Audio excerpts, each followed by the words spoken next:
Hello Abhishek. Now I'm going to start our technical snap interview for BARC and EOP strength of material for today's snap. So first of all, Abhishek, tell me what is beam?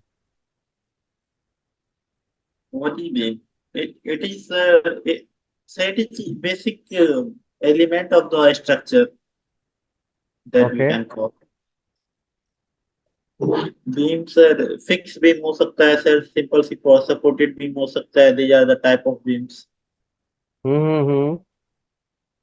Yes sir, beam sir Okay, basic structure का एक element है. okay. Let's suppose you have a beam like this. Correct. Okay sir correct.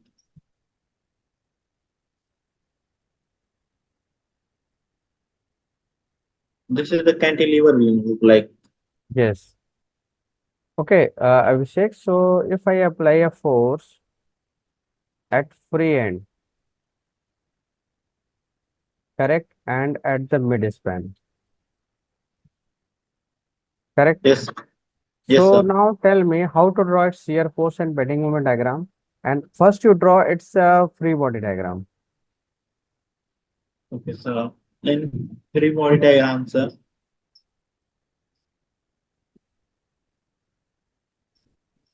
Should I draw sir here? No, it Okay is sir. not visual. Okay sir. First, if I draw the free body diagram, so Yes. it would be like this is the payload exerting. So here will Hmm. be the reaction force upward that will be also equal to P. And here the bending moment will be the in this direction reaction bending moment P into L Okay. by 2 in this case. Okay. Okay. So now tell And in me, is there any horizontal load acting on this beam? no sir, here no any horizontal load ejecting. There is no horizontal load. Then why you apply horizontal reaction? Yes sir. Why you apply this horizontal reaction?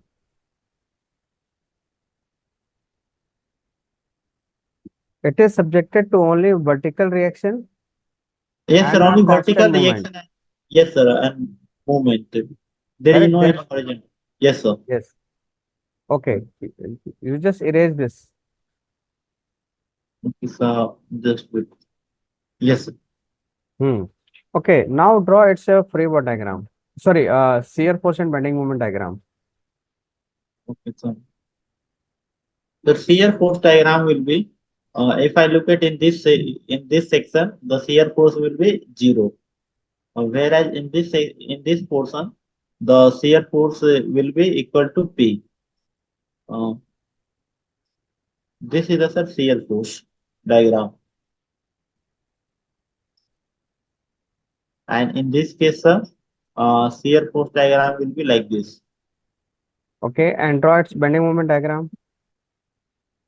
Sir, bending moment diagram is given by the area just inside. So here, sir, bending moment diagram will be like here to here this, and then after this will be the bending moment diagram for this.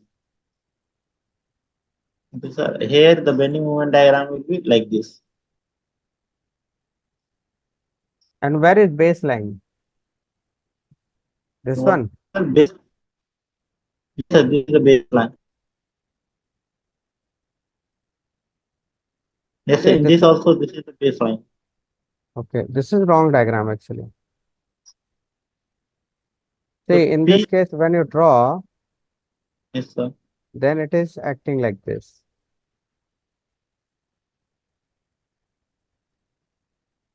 Correct?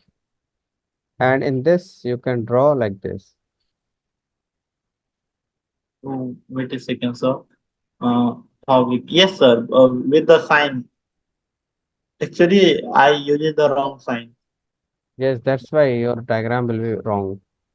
And say, Yes. bending moment diagrams are universal. Bending moment, sign convention for bending moment is universal. So do not make mistake from this. Correct? Okay, sir. Shear force में तुम कुछ भी कर सकते हो, but bending moment में allowed नहीं है.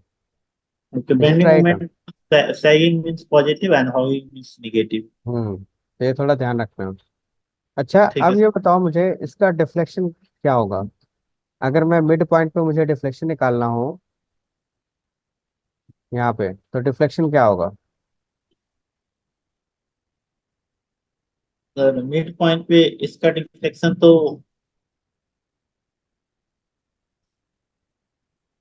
सर हम क्या कहते हैं, जो हमारे पास इक्वेशन है E I D square Y upon D X square, उसके थ्रू एक सॉल्व कर सकते हैं इसको। हम्म। एक तो वो मेथड है सर, और दूसरा निकाल के बताओ। कैस्टिग्लियानो। Okay sir. एक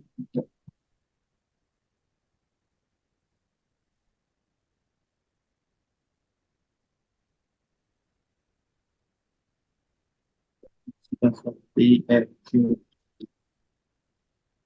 D I D square Y upon D X square equal to बनेगा P X. So Y will be P X Q by 6 plus C one X plus C. Now sir ये जैसे कि हमारा cantilever beam है, तो cantilever beam में जो हमारा जिस पॉइंट पे ये हिंज है, सॉरी जहाँ पे फिक्स है ये पूरा सिस्टम, तो वहां पे हम ये हम्म। ले सकते हैं कि वहां पे जो स्लोप डिफ्लेक्शन होगा वो भी जीरो होगा, और जो स्लोप है वो भी जीरो होगा। ये मिड हम पॉइंट पे। नहीं सर, जहाँ पे ये अटैच है, यहाँ पे। मैं मिड पॉइंट पे पूछ रहा हूँ पहले। ओके सर, मिड पॉइंट पे इससे हमें सर इक्वेशन आ जाएगा, फिर उस इक्वेशन में हम सॉल्व कर लेंगे सर। एक minute sir, please.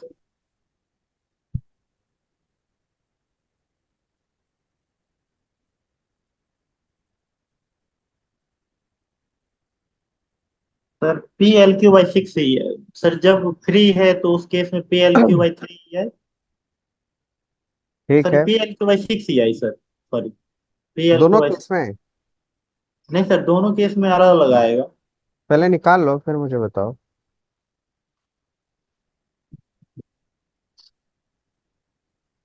P L Q by three,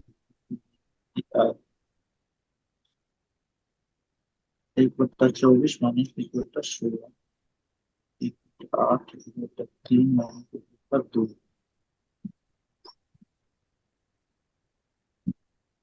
sir P L Q by 48 ही आए। ठीक है। जब ये पहला वाला केस है, जब हमारा लोड जो है सबसे एंड पे लग रहा है। ठीक है सर। हम्म। और तो इसके केस में जब हम सेकेंड वाला केस ले रहे हैं, तो इस केस में P P L Q by 24 ही है। हम्म। P L Q by three, हाँ yes sir, P L Q by 24 ही है, जब लोड बीच में लग रहा है एडजेक्ट। अच्छा चलो देखो मैं बताता हूँ। सर इसको मैंने सुपर पोजिशन के थ्रू किया। ठीक है। Okay, no issue. जी यही सर। यही फॉलो किए थे देखो।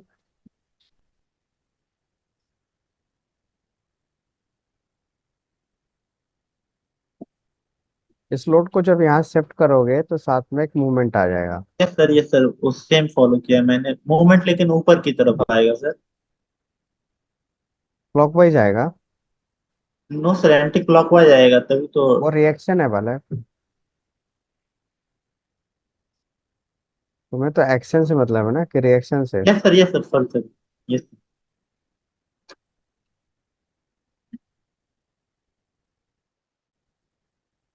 सर 5 PL QI 48 ही आएगा, सॉरी सर। चलो यही क्वेश्चन बना था देखो। Yes sir, same equation.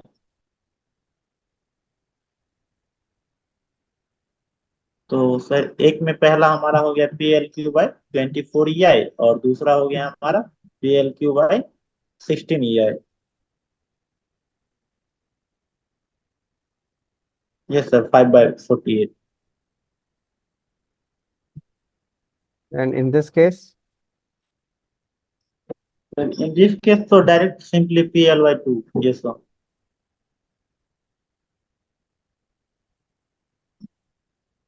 24 year. ठीक है, तो इस तरीके Yes, से निकाल सकते हो, very very simple. And now yes. How to draw its Mohr circle for maximum loading condition. मान लो कि ये तुम्हारा न्यूट्रल एक्सिस है, और वो पॉइंट जहाँ पे निकालना है वो कहीं यहाँ पे लाई कर रहा है, in between neutral fibre and top fibre. ठीक है सर, तो उस पॉइंट पे सबसे पहले हम जो दोनों डायरेक्शन में जो ड्रॉ करके दिखाओ। Okay sir.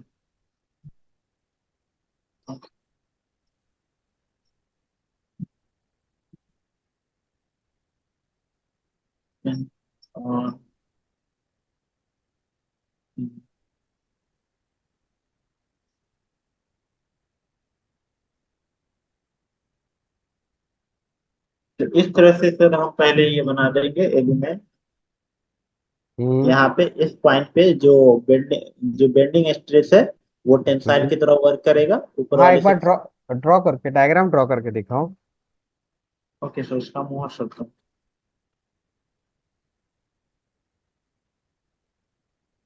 Sir with the value ना। हम्म।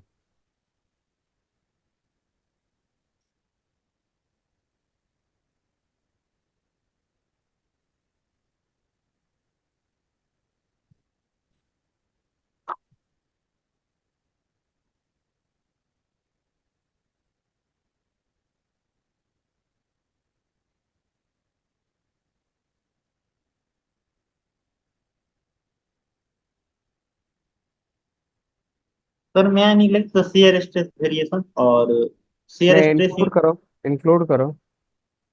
वो पैराबोलिक कर्व को इंक्लूड करना है क्या सर, शेयर स्ट्रेस हाँ, वेरिएशन। इंक्लूड करो। हाँ, इसीलिए तो दिया है वो पॉइंट। Okay sir.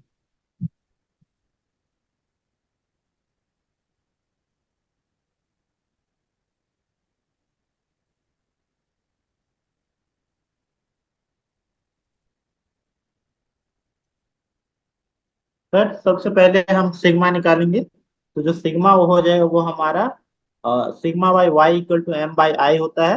तो उसके थ्रू सर हम सॉल्व करेंगे और देखेंगे न्यूट्रल एक्सिस से ये जो पॉइंट हमारा जिस पॉइंट पे हम निकालना चाह रहे हैं, तो वो न्यूट्रल एक्सिस से वो पॉइंट कितना ऊपर है। तो उसके हिसाब से हमारा सिग्मा का वैल्यू आ जाएगा एम बाई ठीक है, आई इंटू। तो डायग्राम दिखाओ कैसे बना। सर डायग्राम यहाँ पे सर मोहर सर्किल इस तरह बन जाएगा। ठीक है, सही है। जैसे दो कोऑर्डिनेट हमने सर डिफाइन कर लिया पहले, सिग्मा और हम्म। टाउ के फॉर्म में, और टाउ का सर वेरिएशन हमने ऐसे करके निकाल लिया।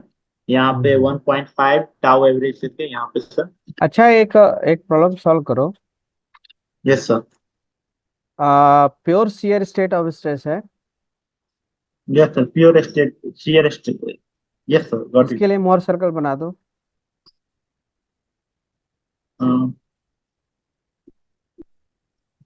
ठीक है।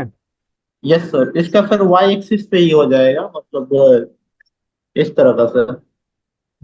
ठीक है, दूसरा एक और लो। स्टेट ऑफ स्ट्रेस भी ड्रॉ करते रहो। दूसरा है biaxial state of stress, biaxial state of stress sir. और उसके अलावा जो स्ट्रेसेस एक्ट हो रही हैं एक्स डायरेक्शन में प्लस सिग्मा, यस सर। और वाई डायरेक्शन में निगेटिव सिग्मा। ठीक है सर। इसका सर सेम प्योर शियर की तरह ही बनेगा। हाँ, ड्रॉ करो। अब दोनों में डिफरेंस बताओ क्या है।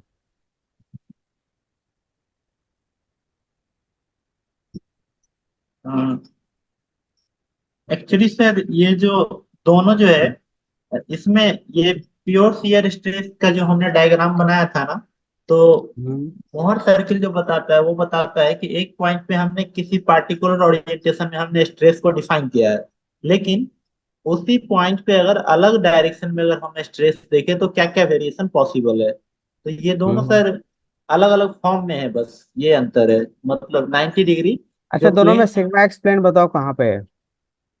और ये थीटा, अच्छा ये भी छोड़ो, टू थीटा पी की वैल्यू बताओ। 2 थीटा पी सर 90 डिग्री। किसके लिए। Sir two theta P 90 pure shear के लिए 90 डिग्री सर। और क्या कहते हैं जो हमारा जिसमें प्लस सिग्मा माइनस सिग्मा दिया हुआ है सर, वो तो प्रिंसिपल प्लेन है ही, तो उसके लिए तो थीटा पी 0 हो जाएगा। Two theta P. Hello sir, आपकी वॉइस नहीं आ रही है। मैं ऑडिबल टू यू? और आपकी कैमरा फ्रीज हो गया। हाँ, पावर कट हो गया, चलो ठीक है। Now it's okay sir. Sir मैं ये हम्म। कह रहा था, जो प्योर शियर का जो केस है ना, उसमें उसमें टू टू थीटा पी की वैल्यू। हाँ। 90, उसमें 90 90। हो जाएगा टू थीटा पी। और और जो दूसरे में। नीचे प्लस सिग्मा माइनस सिग्मा है वो थीटा पी वाला प्लेन ही है, तो उसमें टू थीटा पी की वैल्यू 0 हो गया, जो प्रिंसिपल प्लेन ही है।